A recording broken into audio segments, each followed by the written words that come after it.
guys are troopers. It's almost the end of the second day, and you're here for a talk. This is impressive. Welcome. I am T-Prophet, and my slide deck is stuck. Awesome. There we go. Great. So I write for 2600. I have a column called. Can you guys hear me in the back? Okay, great. It's supposed to be a lapel mic or something. Yeah, no lapel mic. So the lapel mic is me projecting. If you guys can't hear in the back, just go like this, and I'll talk a little louder. I'm a columnist for 2600, the Hacker Quarterly. It's one of the oldest hacker publications in the world, and we are on Kindle and on Dead Trees, but not online, really. So many of you may not have heard of us if you started a little later in the industry. I lived the last 3 years in Beijing, which was kind of an interesting turning point in my career. And one of the things about living in China is that you find out really quickly how much you don't know. So after 3 years, I know some of what I don't know.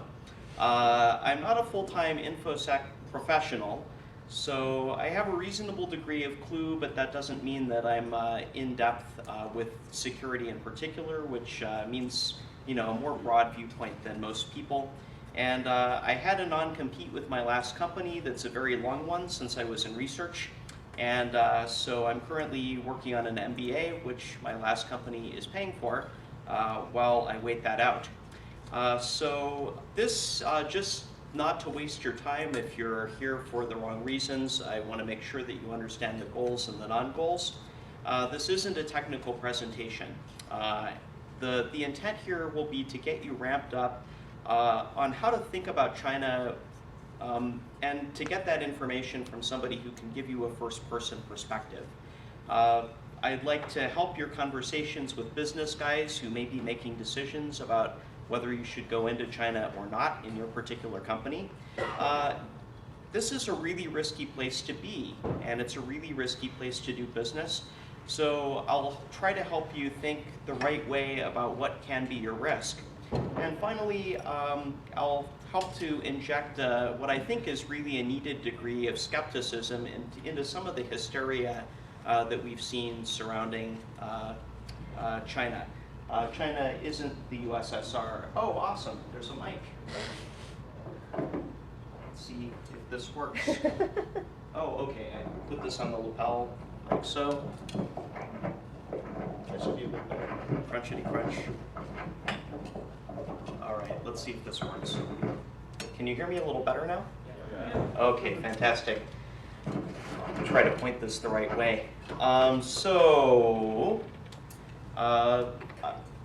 There's a few things. Thanks. Crunchy crunch. She has a degree in that, Oh, you got a degree in this? Terrific. And that degree makes me sound better. Great. So one thing you will learn in China, one of the first things you'll learn in Chinese is 没有, which means don't have. And so I don't have any exploits to release.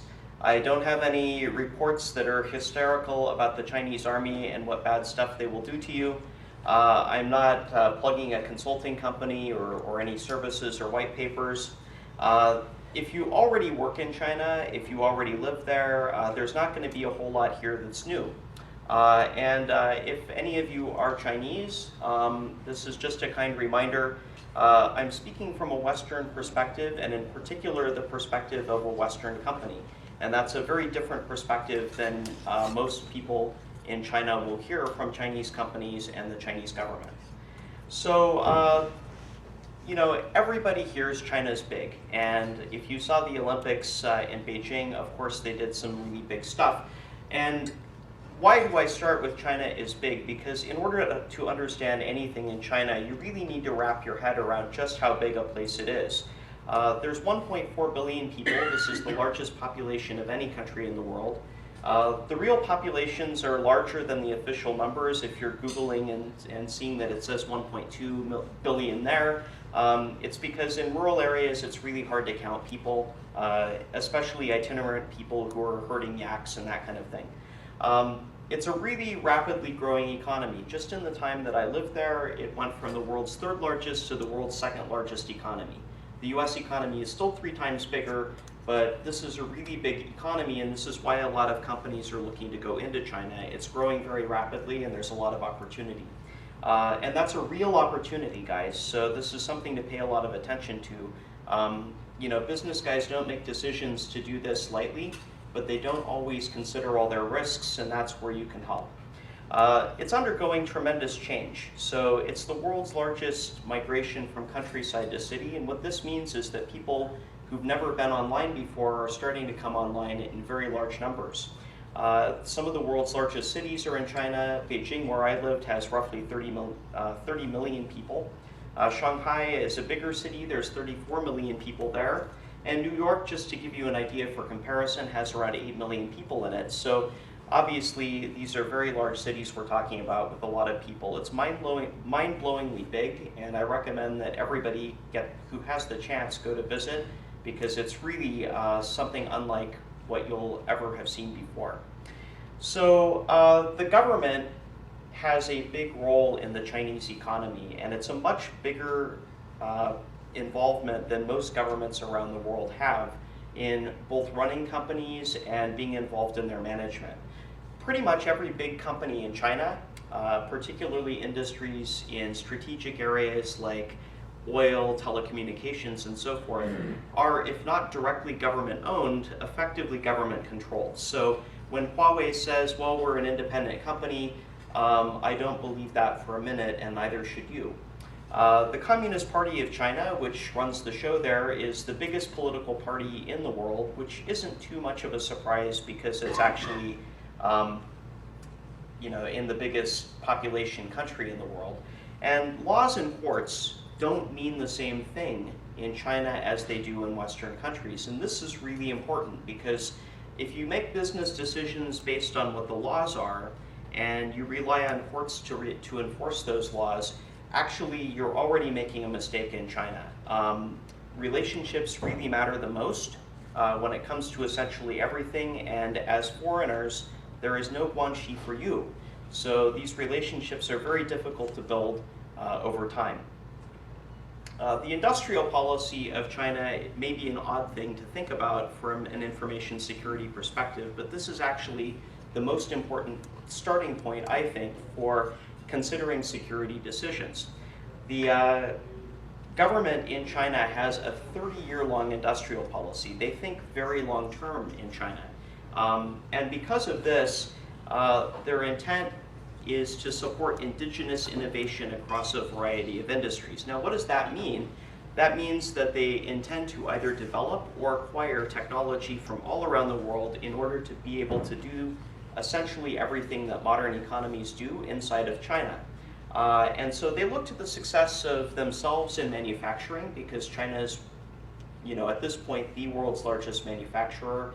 And they look also to the success of India in the IT sector for how they can grow into other industries. And so one thing that's really important to keep in mind is that, going back to the last slide where the government's involved really heavily, they're involved heavily in making decisions whether or not you can go do business in China. And if they're letting you into the country to do business, they've already decided that you fit into their industrial policy, and this may not be in a way that you actually want to fit in.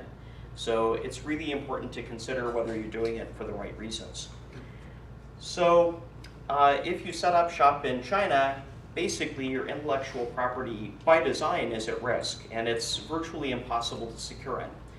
So your adversaries, if you want to figure out who those are your Chinese partner companies, any company that you're working with for manufacturing, or anybody that you're relying on for services, your internet service provider, which is effectively the Chinese government, your employees, who may or may not actually work for you, the Chinese government, and there's many, many different levels of the government and all manner of issues from local to national, to tax and so forth, and then even foreign threats. So there may be countries such as Pakistan that find it hard to operate in the United States, but find it much easier to operate in China, and if they can gain access to your secrets and your confidential information in China, that's just as good to them as doing it here. And then it's all of this plus the usual set of threats that you would think about doing business in a Western country. So it's a lot to try to secure. So I wish that I could give you an optimistic picture of how the security environment might be better, but it actually even gets worse than this, because when it comes to commercial disputes, going back a couple of slides where you can't really rely on laws in the courts to do a whole lot, well, when it comes to commercial disputes, that's also true. So there's a company called Qihoo360, which is the largest antivirus vendor in China, and another company called Tencent, or Tenchin, which makes a very popular instant messaging and gaming app called QQ. So why is this important? Well, QQ was doing some really bad stuff, uploading user files directly to Tencent without user consent, stealing personal data. Objectively what they were doing was shady. And so Qihoo360 decided to flag QQ as malicious software because basically it was doing malicious things. They were thinking from a security perspective, not really from a relationship perspective, which is a very big error in China. So Tenchin responded with an updated version of QQ, which is the most popular application in China, that basically forced you to uninstall Qihoo360 if you ran QQ. So more than 100 million users then uninstalled their antivirus software, and they still haven't reinstalled it.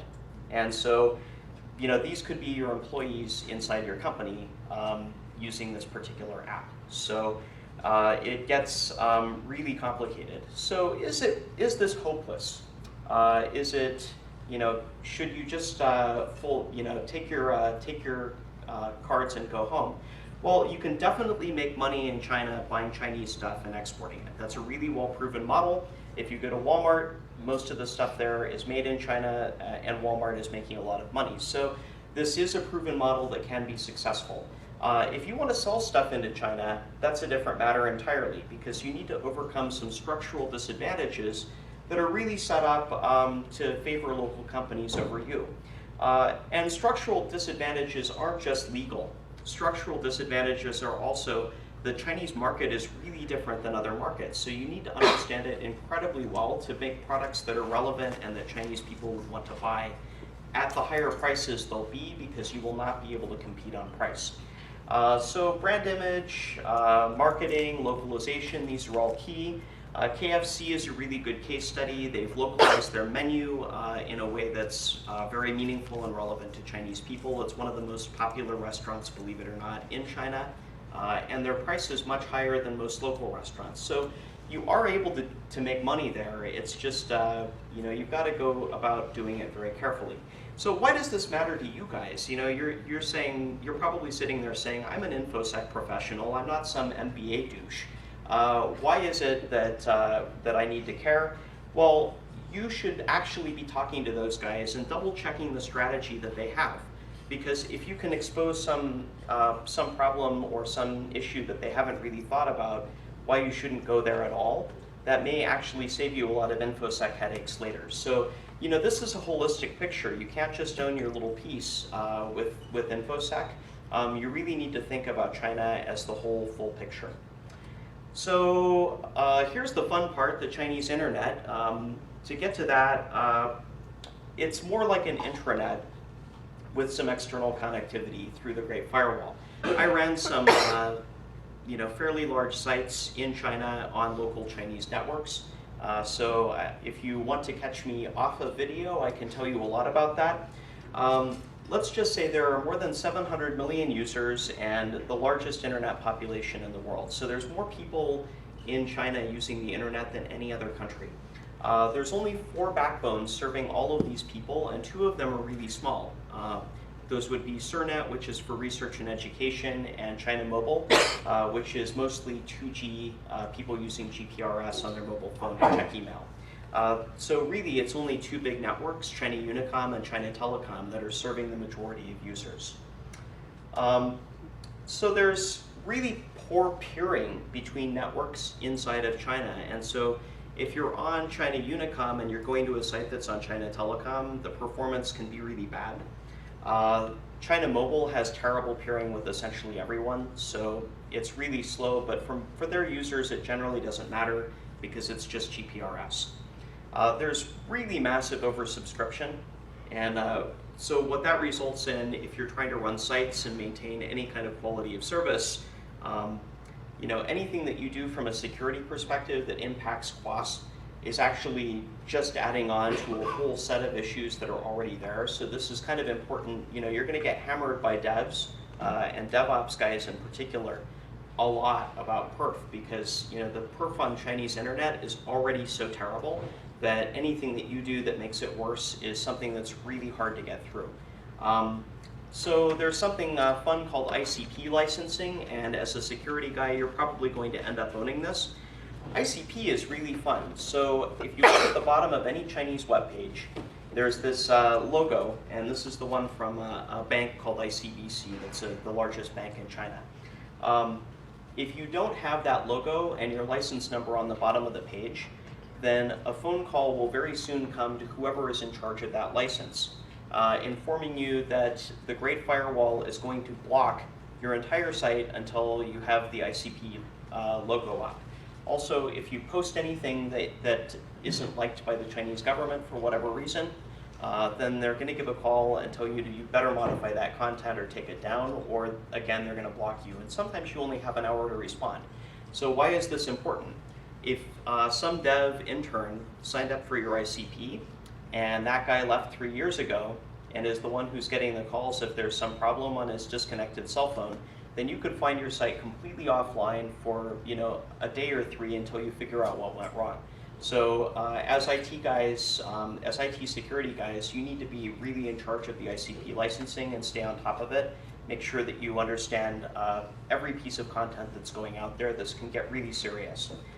There's different local versus international sites that most companies in China run, and so this gets interesting from an operations perspective, because if you're trying to access a page from inside on a Chinese IP, it's likely to give you a different piece of content than if you do on an outside IP. One of the most obvious examples is a site called Baidu, which is their equivalent of Google. And if you search for pirated content from an international IP, China honors anti-piracy and you won't find any. But if you search from an internal Chinese IP, you'll get all the pirated content that you want. And many sites are like this for a variety of reasons, so it's important to pay attention. There's content curation in the Great Firewall. The Great Firewall's been talked to death. I'm not going to go into a whole lot of detail there, but it is important from an ICP licensing perspective and also from a content perspective that, as security analysts, you guys need to be sure that your company isn't pissing off the Chinese government, or all sorts of mysterious things can start going wrong with your network, and then you have a problem with your relationships that need to be fixed. Technical issues usually are not only that. There can be turf battles inside the government, and this gets really fun because right now the Ministry of Industry and Information Technology is flexing their muscle. The People's Liberation Army owns some stuff, and the Public Security Bureau owns the vast majority of anything having to do with regulating the Chinese internet inside of China. So you can end up with sometimes conflicting directives from different agencies inside of China telling you to do things, and you have to make the call as to what you need to do to satisfy these parties. And face is really important in China, so you can't just go back to these guys and say, well, you say this and the PSB says that, and which of you is right, because then you didn't give them any face. Actually, you gave neither of them any face. So you end up having to, work with your business guys to take a bunch of people to dinner to figure out what to do in a very indirect way. So it gets, these things are not just technical issues. There's a lot of culture that you need to learn as well to be able to effectively operate. Real name registration is a new thing. If you're going to access the internet in China at all, you now need to register with your real name, usually with your Chinese ID card, and I'm sure this is only used to stop rumors, which is the stated reason for why you need to do this.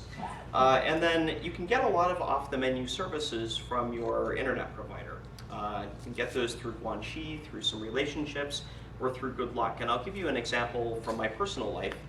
I had an internet connection in my apartment that came from China Unicom. And it's the ordinary China Unicom community Ethernet. So basically they run one 10 megabit line to the entire apartment community that you live in, and then they share that out to all the apartments, and you pay some amount to plug into it. Well, because I'm a foreigner living in that apartment, the Public Security Bureau installed a very special switch. The problem is that their special switch to monitor me wasn't very well made, and it kept overheating. And so then I would lose my internet connectivity, which was never very fast to begin with. So I complained to my Fandong, who's my landlord, and that guy is really well connected because he's a huge boss in the China Development Bank. So he called up his buddy who's like a vice president at China Unicom, and those guys ran an ADSL line into my apartment, which is something you're never supposed to be able to do. You can't have both. You can have one or the other, and basically like on the menu in my building was the community Ethernet, and that was it. But basically, like, you know, this off the menu service was installed in my apartment. Then I had 4 megabits that actually worked, and it didn't have a special switch because the Public Security Bureau didn't really figure out that it was in my apartment. So I didn't have the problem with the unreliable service. So then I kept the one. I didn't want to disconnect it and make them suspicious, and I would use that to just torrent massive amounts of porn, which I'm sure made them really happy. And then the other one I used for all, running my VPN and all of the normal stuff that I was actually doing, which was, mostly remote administration of a lot of systems. And it sucks when things are down and you can't connect to them. So networks, just to sum up, are carefully controlled and regulated, and the Great Firewall is watching everything. But China has a really large population. There's a lot of people. There's a lot of things that people are trying to do online. Everybody's trying to get away with something. So it just ends up being a constant game of whack-a-mole. And the degree of automation behind this is pretty low. So you can usually do something for a short time that you're not supposed to be able to do until your mole gets whacked, and then it's on to the next one. So Chinese internet users are kind of living in a different world than the rest of us. Obviously they're on a different internet. They also use mobile a lot more heavily than we do. So 60% of unique page views to our sites came from PCs, so around 40% from mobile. And keep in mind that the people that were hitting our sites tended to be more educated and maybe heavier PC users than the China population as a whole. So it's a very high percentage of mobile users on very slow connections. They're usually stuck behind NAT or double or triple NAT. At one point, General Electric had more IP space than the entire country of China. So they got in late, and they have very limited IPv4 space available. So your typical Chinese user is not going to have their own outside-facing IP. It's going to be community Ethernet, ADSL. There's also paid Wi-Fi as a model. This is common on a lot of university campuses. 3G, 3G adoption is really lagging in China behind most places in the world because there's a special, getting back to indigenous innovation, in their infinite wisdom, the MIIT decided that China Mobile had to use this local homegrown standard that doesn't work anywhere but China, called TD-SCDMA, for their 3G deployment. So nobody's bought it because the number of devices are really low.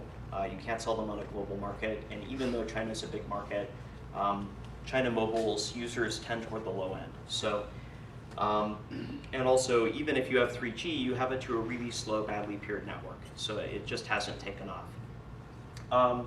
So now let's talk about when you're managing your mobile devices, what do you have to worry about? Well, here you worry about the App Store and what gets on that, and then Google Play, and then what sort of viruses might get on somebody's smartphone that jailbreak it and download other malicious content. Well, in China you need to worry about that, but you also have to worry about a lot of other things. Mobile is overwhelmingly Android 2.2 still, and the reason why is that one works particularly well with the Chinese language. There's a homegrown Linux-based operating system for mobile called MTK, and that is on a lot of phones, particularly pirated ones, which we call Shanzai. There's a lot of local brands of mobile phones, so you're having to deal with whatever applets that they've loaded on the phone themselves, and that could be a lot of things that may or may not be malicious. There's local app stores from local companies, so Tenchin, our friends that made QQ that stole your data. Well, these guys run an app store. There's another company called Alibaba. They're running an app store and they have their own variant of Android.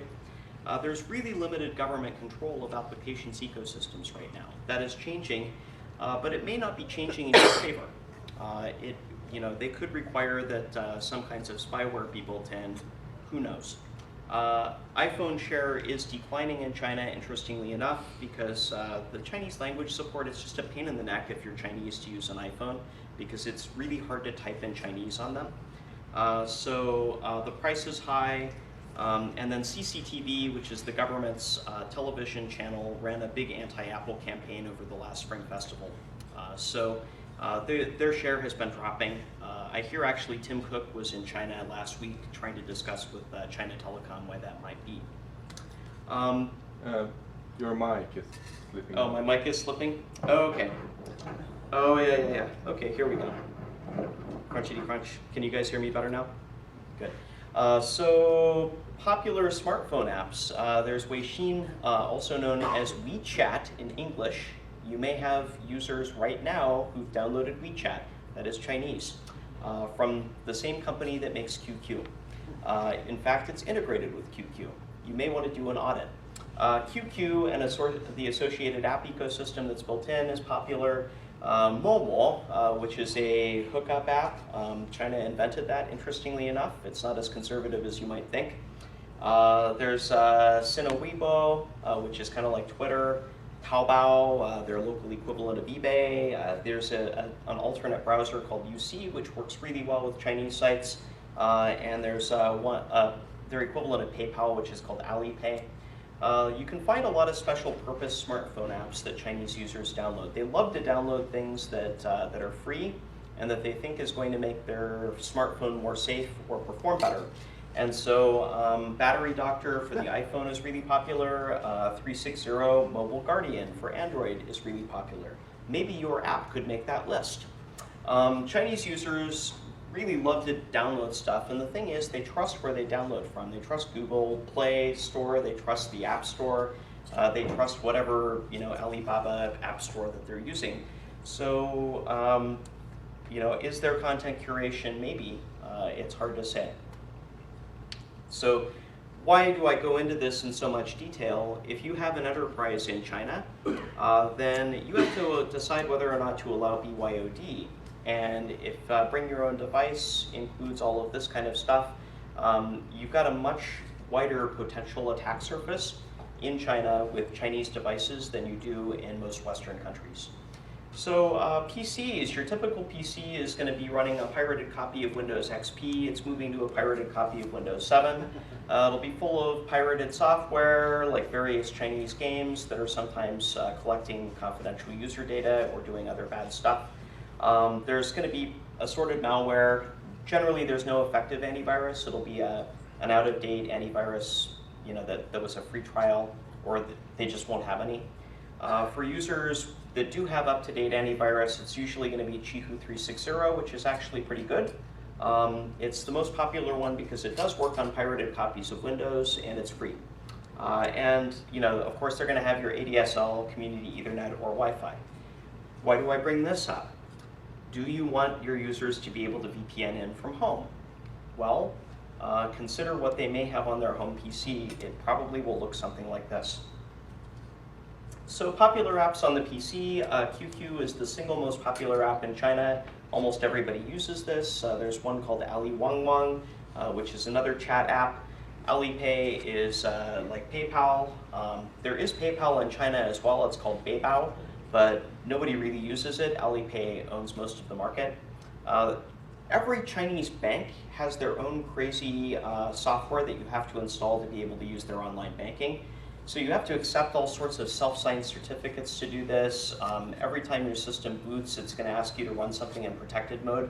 I could demo that if anybody's interested with my own online banking software from China. So Chinese users are just used to, for doing ordinary things like online banking, bypassing a very large number of ordinary security controls. They just click yes, even more than Western users do. So There's also a tool called the SOGO IME that nobody's really looking at from a security perspective, and almost every Chinese PC has. The reason for this is that typing in Chinese is a real pain in the neck. Windows does a terrible job of allowing for this. So SOGO is an application that almost everybody has that makes it much easier to type in Chinese. I don't think anybody's ever really looked at this to see if it's ownable. Maybe somebody should. And why is that important? You know, all of your users in a Chinese office are going to have this thing installed, and they need it for a really basic function, just to type. So, you know, can you trust it? Maybe, but it knows everything your users type. So users in China are incredibly vulnerable, but the Great Firewall and NAT, you know, especially double or triple NAT, surprisingly serve as a defensive purpose. It's by design with the Great Firewall. It does actually actively stop some malware. You know, NAT not by design does. So believe it or not, Chinese computers are way less infected than they probably ought to be. And most Western malware is wasting its time in China anyway, because generally it's trying to steal money, and the Chinese financial system isn't for local users hooked up to the international financial system easily. So there's just a limit to what of interest anybody could steal from using Western malware. So to sum up, China's a really dynamic place. People are really creative, actually, and this is the opposite of what you hear and what you read in the media. You know, I read over and over, especially while I was living there, that Chinese people aren't creative and they can't invent anything. And actually, to some degree, that's true. Companies generally aren't very agile, and neither is the government. But people are really agile in getting around all that. So it all depends on the context, and you need to really clearly understand where you fit into that context, whether people are going through your systems or going around them, whether you're actually you know, helping users or hindering them. So don't assume that anything in China is simple or that you really know what you're doing. You know, people are adaptable. Companies and the government usually aren't. Malicious creativity is just generally world class. So if you look at Shen's iPhones, which are, you know, like fake iPhones, for example, that innovation can be best in class. The fake iPhone for a while was better than the real one, and it offered dual SIM. So the Chinese malware ecosystem, when you look at local malware targeting local computers, is actually almost completely separate from the rest of the world, and generally speaking, this malware is pretty good. It's pretty well made. So Chinese malware, the stuff that your users may be downloading onto their company computer, is usually after cache, fortunately, and not your secrets. Malware and rootkits are just as creatively designed as anything you're going to see in the West. QQ has terrible security. It can spawn processes. Like, there's a lot of plugins for it. You know, users will click yes to anything. So it's the biggest vector for malware. It actually, and then, you know, it's got a ready-made way to spread because it has your whole users list. So if you remember AOL viruses through AIM or MSN viruses, you know, this is basically the same thing all over again, except it's on steroids with QQ because you can do just so much more. And QQ actually has this, you know, credit system that's a cache equivalent. So you can, if you own somebody's QQ, you can actually steal their QQ money. So there's a real incentive to own their QQ just from the outset. There are plenty of other vectors for malware, all the normal stuff. You know, generally speaking, free downloads. Remember, Chinese users love free stuff. And browser hijacks. Baidu doesn't have Google Smart Screen or any equivalent technology, so there's a lot of links to really bad stuff. So if you find a piece of Chinese malware, and this is kind of the, you know, almost the heart of my presentation, and it's not trying to steal money in China, or doing something similarly transparent, like trying to steal compute resource to mine bitcoins or something like that, then this is awfully suspicious, because this isn't the kind of stuff that guys that are making malware in China normally are up to. I would suspect this kind of stuff is state-sponsored myself. And at the bottom in Chinese it says shameless, which is kind of an insult in Chinese. It's actually a really big insult. But all governments do this. You know, this is what people in China will accuse us of being when we have Navy boats in the wrong part of the South China Sea. So if you're located in China, the People's Liberation Army probably isn't interested in you because it's the Domestic Public Security Bureau's jurisdiction. But the PSB does some really fun stuff. Like they'll show up in your office on a Friday afternoon and hand you a device and say this needs to be on your network in an hour for security, or we're shutting off your network. And this has happened, to multiple people multiple times. What is this box? Who knows? You're not allowed to open it. It just has to be on your network. So you as the security guy now have to make a decision. Do I keep my network online? Do I have it turned off while I try to fix the relationship? Do we have enough guanxi to stop this in the company? Probably not if you're foreign. Or do you install the mystery device and give the PSB whatever they want for whatever reason they state? We'll have a Q&A afterwards, just so you know, guys. Oh yeah, you've had this happen to you. So your people are, but the thing is, generally speaking, the police aren't focused on your networks because people are way more useful to police than your network is. And the Public Security Bureau has more leverage than any NDA you have with anybody that's signed. That gets back to the second or third slide where we talked about courts and the law. Your people may not even work for you. The most trusted fixers that you have in your company might be getting paychecks from other people. You don't know. And there's really legally nothing to stop that from happening. You don't have any recourse legally. So what I would do myself if I had data that I needed to protect in China, well, I wouldn't have data that I need to protect in China because it's all going to get owned. But even what you have there, if you want to slow down how quickly it will get owned, focus on compartmentalizing who has access to what. And then also make sure that your network, there is one thing about the People's Liberation Army you should probably focus on, and that is try to keep your network from being used as a springboard by them to get attacks out to other places, because they don't like to come from Chinese IPs. They'd much rather come from other places, particularly trusted networks like yours, right? So can you stop it? Maybe, maybe not. You can try. So doing security research in China, I wanted to bring this up because there is a very well-cited report that is being waved around a lot on Capitol Hill from a company that I will not name, but that says all sorts of things that are very controversial about China and information security there. And I'd like to encourage people to do security research there and give some tips on how to do it in a way that may be less controversial and possibly yield better results. The first is really understand the culture and the context of what you're researching to avoid the wrong conclusions. And this is when you get some information, you can't read it through a Western lens. You actually have to understand it in the Chinese context. Understanding the language is really key. If you don't speak Chinese and you're relying on Google Translate, it works pretty well sometimes, but for some things it gets completely wrong. So the language is really important. You should use a Chinese IP address from different cities and different backbones because the content you're going to be able to access will be highly variable based on where you're coming from. And finally, if you see something interesting, you'd better take a screenshot because it might not be there for long. So another interesting thing about China, the move to online is very slow. And I'll use as an example paying my utility bills. If I want to pay the bill for the internet that breaks a lot because the Public Security Bureau switch overheated again, it gets really hot in Beijing in the summer, then I need to actually take the physical bill to the bank. I can't take just the account number or anything. I have to have the physical bill, and I have to go to a Chinese bank, not the foreign bank, but a Chinese bank.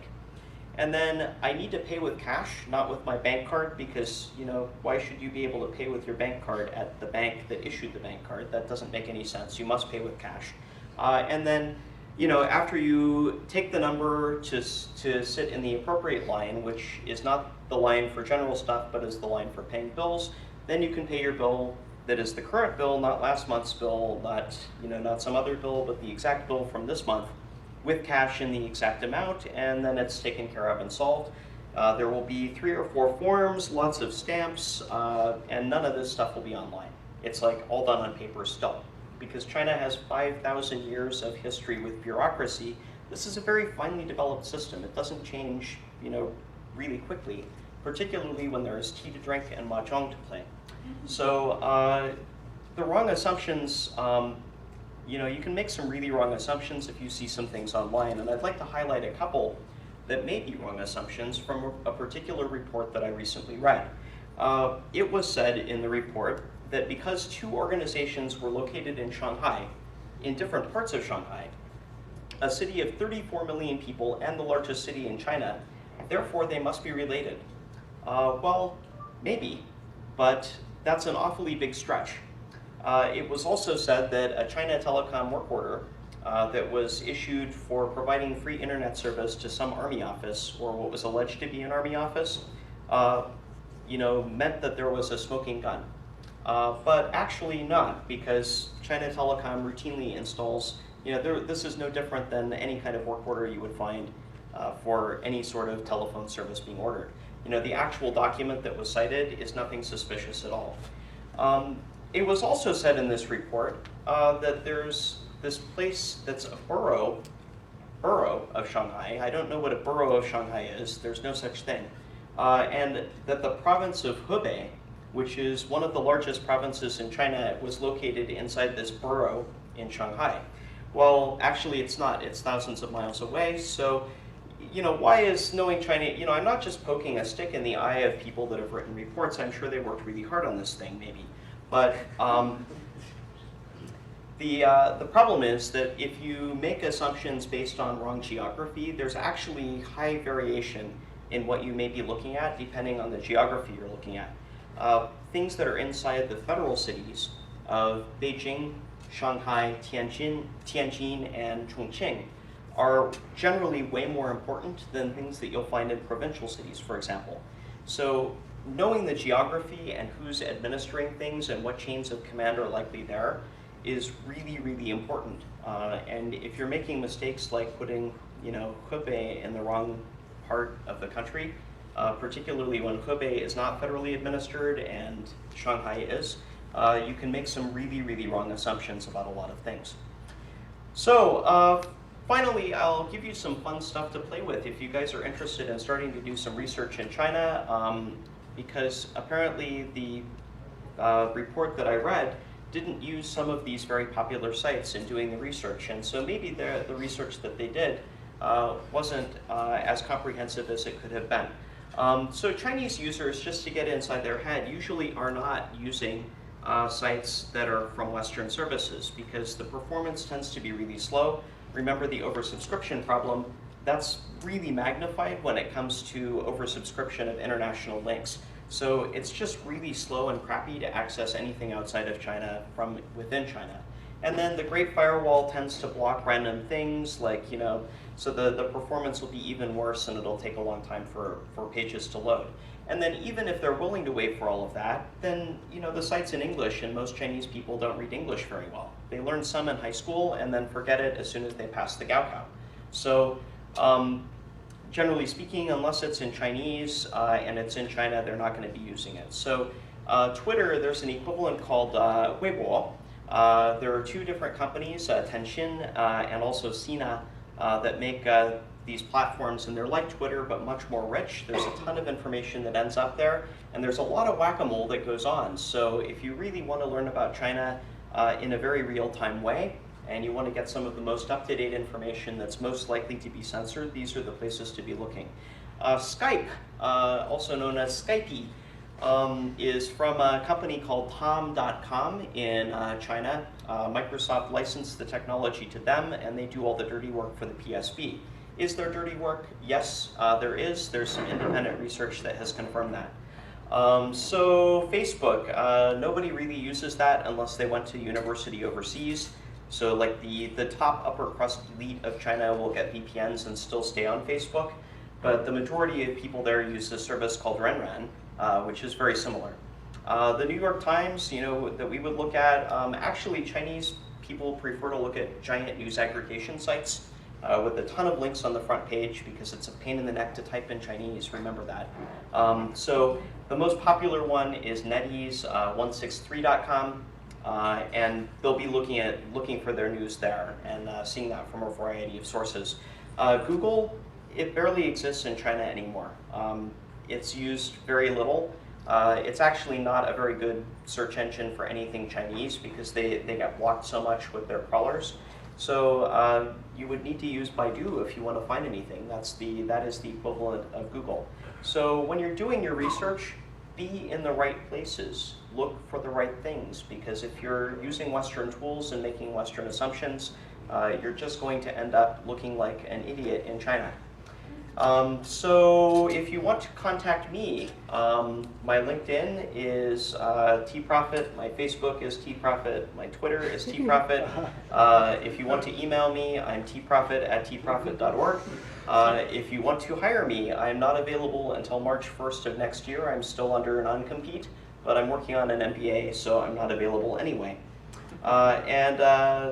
With that, I think there's another room they take us to for Q&A, or do we do that here? There's another room? Yep. Yes? Okay, good. So if you want to ask me questions, come to the Q&A room for OMFG Q&A. Well, you have this room for 12 more minutes. Oh, I have this room for 12 more minutes, so I guess, is that okay with you or no? We don't really need the QA room if you're able to do all your questions here.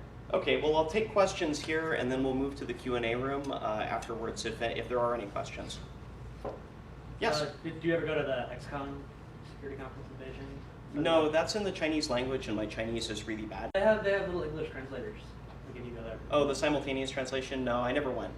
You know, keep in mind that security is part of what I did, but it was, you know, I ran basically the entire IT enterprise for a major multinational company's Beijing office, and that was like security is part of it, but I was a pretty busy guy. Yeah. So, are you able to discern the amount of clout that local people have from some of the social networks that they use there, or figuring out who you should contact for certain things, or do they keep a lot of that stuff offline? Offline. Guanxi is not online. So, you know, it's just like social networks, it's really good that you bring this up, because actually how you get things done in China is about who you know and what relationships you have with these people. It's not, you know, you can't really approach people the same way as you can here. So this is not done online though. It's really murky. A lot of it involves money.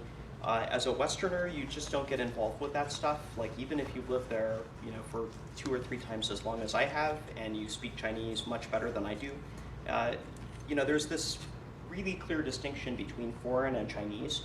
And so, you know, there are some sandboxes as a foreigner you just shouldn't try to play in, and you probably can anyway.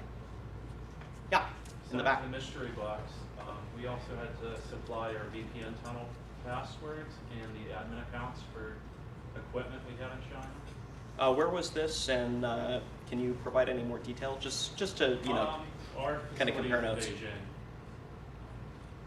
but it's just like a sales office. So. Okay. Do they tell you where in your network they have to be plugged in? I mean, is it just interior space, you have to have connections from your DMZs, or? So fortunately, I got lucky in that we were a big enough target that our connection ran right through a police station. And so they did whatever they wanted to do there, and we ran IPsec, so I don't know how much they were able to get. But basically, like at the egress from our building, it went into the police station, they did what they wanted, then it went to China Telecom and China Unicom respectively, since we had connections from both. And you know, I didn't really care for the most part for the stuff that I ran. It was internet facing. So if the Chinese police want to know who's connecting to our website, you know, they can get that information anyway. So I didn't see anything of any real value that they'd be able to get. For the, you know, we had our own leased line for our corporate intranet, and that was also similarly situated, but it was very heavily encrypted. So it's and we were never, I was at least never told, and none of my predecessors were ever told that we had to supply access to that. But other companies, that has happened to. I had a colleague at a Fortune 1 company in Beijing that had a very complicated negotiation with the Public Security Bureau. My understanding is that that issue kind of went away, but you know, this is where it gets into what are your relationships and how many do you have and who do you have them with? Like, is my Guanxi bigger than your Guanxi? When you're dealing with the police, like, it takes an awful lot of it takes some pretty high-level relationships to get them to reverse a decision. In the back. Yeah. So we have all these reports that we're all being hacked by China, they're stealing all your intellectual property. Do you think that's exaggerated or completely false, or is it true the way it's being presented? The way it's being presented isn't true. Actually, I think that most intellectual property acquired in China is just handed over. It's a result of bad business negotiation and not understanding what the Chinese industrial policy is and how long-term they think. So if you have to go in some kind of joint venture arrangement and you hand over your intellectual property to a local partner, and you expect the laws and the courts to protect your intellectual property the same way that they would in a Western country, then you, my friend, just made some really bad assumptions from the business side. And maybe, just maybe, if you had enough IT concerns, around what the legal environment is, just from an IT perspective and a technology perspective, that would derail some of these other concerns around, handing over intellectual property, right? So, and that's why I really want to, help try to bridge the gap between us as information security people and the business guys, because if you're raising a lot of security concerns and you're presenting them in a way that business people really understand, then they're going to start thinking, well, wait a minute, actually I need to worry about my IP too. All the way on the left side? That's you. Me. Okay. Yeah. So if I was doing research, I want to do research on different segments of the Chinese networks, but public facing and maybe some of their natted or semi-natted systems, are there any places that I could go to look to see where I could pivot in from?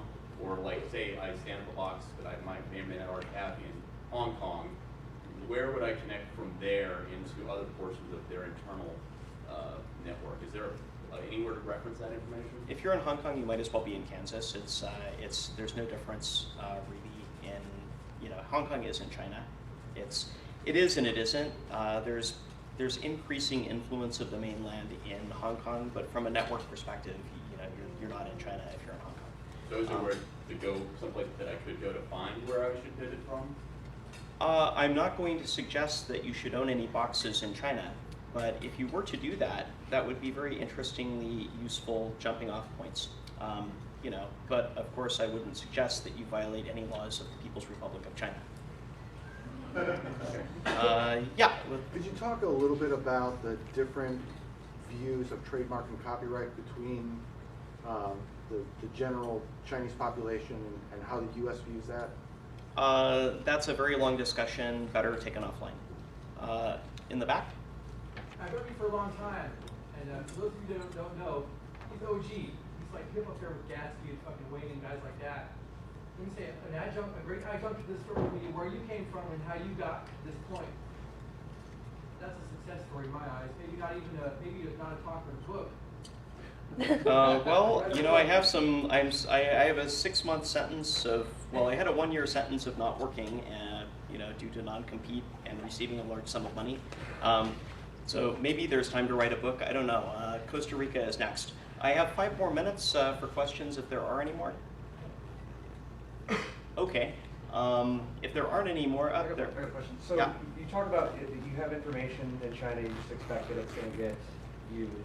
Somebody's going to be able to see it no matter what. But what about your IP, if it's algorithm based, things like that? Is there a way to do business in China without really having your core technology being owned up by the next nearest competitor because somebody says, oh, that's really interesting, we want to take that and then run it in a Chinese company and not let these Westerners have that to themselves?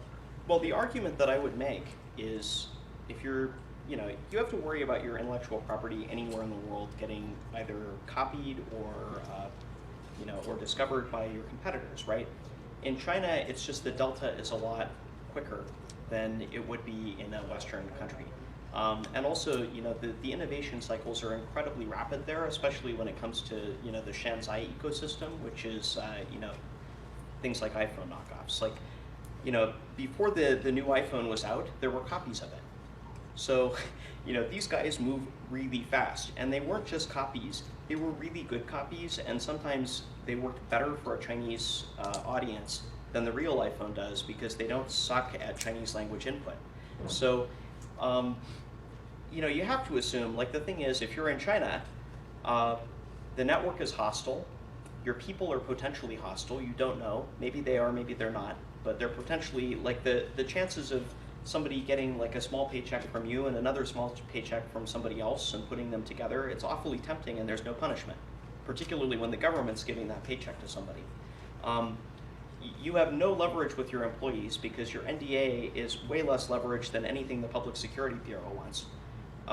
So, you know, and basically you're dealing with a government that has, you know, a larger civil service than any government in the world. So, and, you know, with the national industrial policy of acquiring whatever intellectual property will suit indigenous innovation in growing into new areas across a 30-year time frame. So that's what you're up against. You know, everything is hostile. So can you make money? Yeah. If you go in with something really super awesome and you're the first to market and you market it really well, you brand it really well, you have something that every Chinese consumer wants, it's relevant to them in their lives, which is something that a lot of Western companies, you know, the thing is, like, most Western products aren't relevant there, just like many of the things that I own that were really relevant in China are not relevant here. So, you know, if you've got the right product, you know, like we say in business school, PPP, the 3 Ps, product, price, promotion. If you've got that down and you move quickly enough, you may be able to make and it's like a product with like a short, you know, life cycle, right? You know, it's the new pet rock. And once everybody has a pet rock, you don't need to worry like whether somebody copies the pet rock. You had the original, by the time there's copies, like it's already played out. You know, you get in fast, make a lot of money, like that totally works. But if you've got something that you're gonna lose big if it gets copied, I just wouldn't do it there. And chances are, if you're gonna lose really big if it gets copied, it's also really expensive.